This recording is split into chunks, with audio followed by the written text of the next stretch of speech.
Hello everybody, my name is Anthony Wizenhunt, and for my presentation I want to do with BIOS. What uses BIOS? Other than computers, you might be shocked to hear that flat screen TVs and certain DVD players uses a form of BIOS. But what does BIOS stand for? BIOS simply stands for Basic Input-Output System. What does it do? Think of it as an alarm clock for the computer, telling it to activate and start running programs. A way I like to visualize it is basically before we could do anything, whether it be eating breakfast, taking a shower, or going to work, we must first wake up. That's how I like to visualize BIOS for a computer. Now, how does it work? When starting a computer, it needs to read some form of code to execute. This is found in the computer's memory chips on the motherboard. When the BIOS is executed, it establishes a link between the hardware and software, allowing the OS to take control. Now, while this is happening, another test performs. Post, power on self-test. This just makes sure that the hardware is functioning. Now what will happen if BIOS fails? Well, if BIOS fails, the computer will become blank, beep a couple of times to indicate that something has went wrong, and obviously not be functional. Now, a few problems are the overclock failure, failed device, CPU fan error, or boot device error. Now all these have their own ways to be fixed. The most common way to fix this error, any of these errors, is by loading up a default profile for BIOS. You can do this by hitting the delete button or F2 button during the boot process. Navigate to the Tools tab, you should see a profile. Use one of the profiles to load the settings for the BIOS. Then you want to hit the F10 or select Save and Reset, and that should fix the issue. However, if that doesn't work, I suggest looking for a technician to help you out.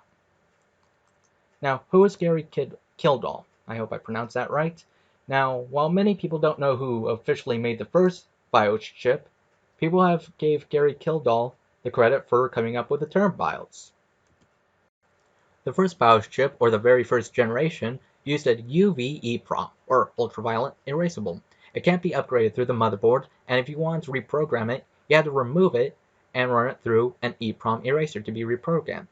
At this time, computers had 16-bit processors, which means that if you wanted this to function, you had to add 2 more just to run 16.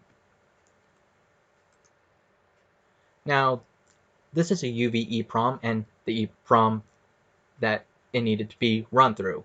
If I were to guess on how it would work, you would get this device right here, and you stick it in one of these slots, and then push it in. I assume that's how it would work. Kinda interesting. The second generation used flash EPROMs, which, unlike the first, they didn't need to be removed. In fact, they could be electronically updated. However, this led to other problems as well. If the update was interrupted by either a low battery or power being turned off, your chip was most likely going to get corrupted. And the only way that you could fix this is through a BIOS kit.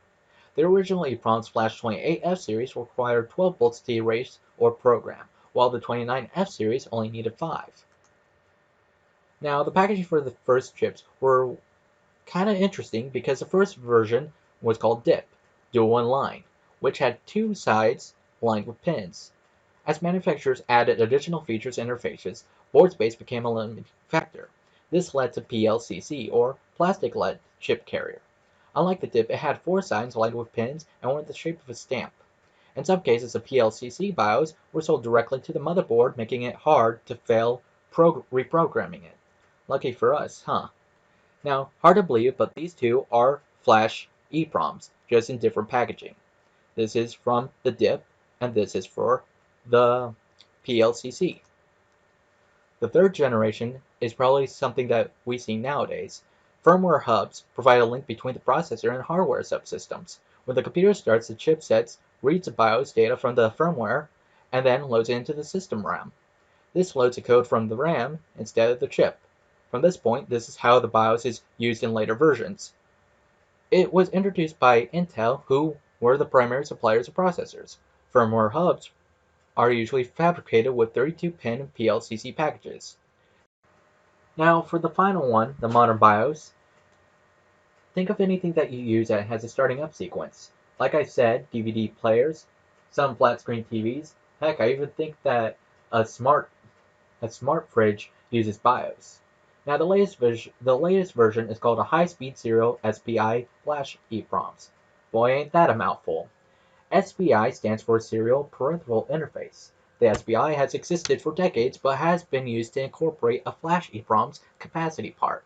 It's fabricated through DIP or Surface 8 pin packages, and it takes one bit at a time, meaning it has to be pretty fast, otherwise we might not be using it. Like with the previous, it loads code to the ROM to be executed. And that was my presentation, and this is where I got my source. Thank you for watching. I hope you all have a nice day. Take care.